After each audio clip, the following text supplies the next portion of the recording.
লিজাফুর একটা YouTube channel আছে, এই ফেসবুক পেজ আছে। তো আমি তার ফেসবুকে একটা পেজটা স্ক্রিনে দিয়ে দিতেছি। তো আসলে লিজাফু অনেক ভালো ভিডিও বানাইতেছে, কন্টেন্ট ক্রিয়েটরটা তার সেই একটা ভিডিও হইতেছে। তো তোমরা যারা যারা আমাদের লিজাফুর পেজটাকে দেখতে চাও, তো তাহলে তোমরা এই যে স্ক্রিন দেওয়া আছে, তো এই স্ক্রিন দেওয়াটার মধ্যে আপনারা এখন লিজাফুর আইডিতে গিয়ে ঘুরে আসুন। সে কিন্তু অনেক সুন্দর সুন্দর ভিডিও বানাইতেছে। তো এখন আমি লিজাফুর সাথে কথা বলবো। তো লিজাফু, আপনি কিছু বলেন আপনার পেজটাকে নিয়ে।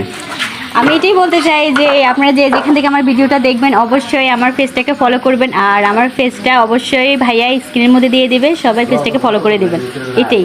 আচ্ছা, আপনার যেমন যে পেজটাতে চালু করতেছেন বা আইডিটা উঠতেছে, তো আপনার কাছে কেমন লাগতেছে? আমার কাছে অনেক ভালো লাগতেছে। যেমন সবাই একটা একটা পদক্ষেপ নেয়, যে কোনো কিছু একটা পদক্ষেপ নেয় যে আমি এটা করতে চাচ্ছি বা এটাতে আমি কিছু আর্নিং করব, ঠিক তেমনি আমিও চাচ্ছি যে আমিও কিছু আর্নিং করি সবার মতো, এটুকুই, আর কোনো কিছুই না।